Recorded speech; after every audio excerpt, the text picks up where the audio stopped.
Magandang araw Pilipinas, ligtas na nakabalik sa bansa ang 25 repatriated OFW mula sa Israel. Patuloy ang pagsundo ng pamahalaan sa mga Pilipino na gustong makauwi sa harap ng nagpapatuloy na tensyon sa Middle East. Yan ang sentro ng balita ni Sheila Natividad.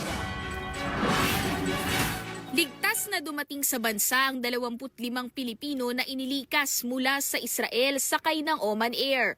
Lumapag sa Terminal 1 ng Ninoy Aquino International Airport ang mga nakauwi na ika-4 na batch ng mga apektadong overseas Filipino workers na nagbiyahe patawid sa Taba border sa Egypt.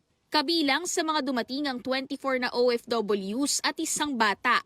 Mainit na sinalubong ang mga nakauwing OFW ng mga tauhan ng Department of Migrant Workers, Overseas Workers Welfare Administration at Manila International Airport Authority at agad silang nabigyan ng kaukulang tulong pinansyal, medikal, transportasyon at hotel accommodations.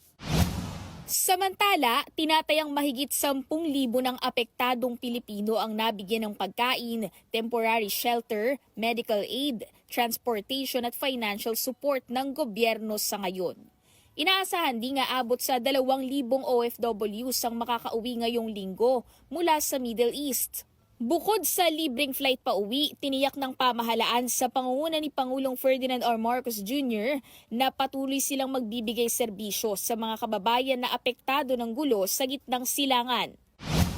Nagbabala naman ang Migrant Workers Office sa Dubai at Northern Emirates sa mga OFWs sa kumakalat ngayong scam kaugnay sa isinasagawang repatriation efforts ng DMW. Sa natanggap na report ng ahensya, may mga individual at grupo na nag-aalok umano ng assistance para sa repatriation na may kapalit na halaga o personal na impormasyon.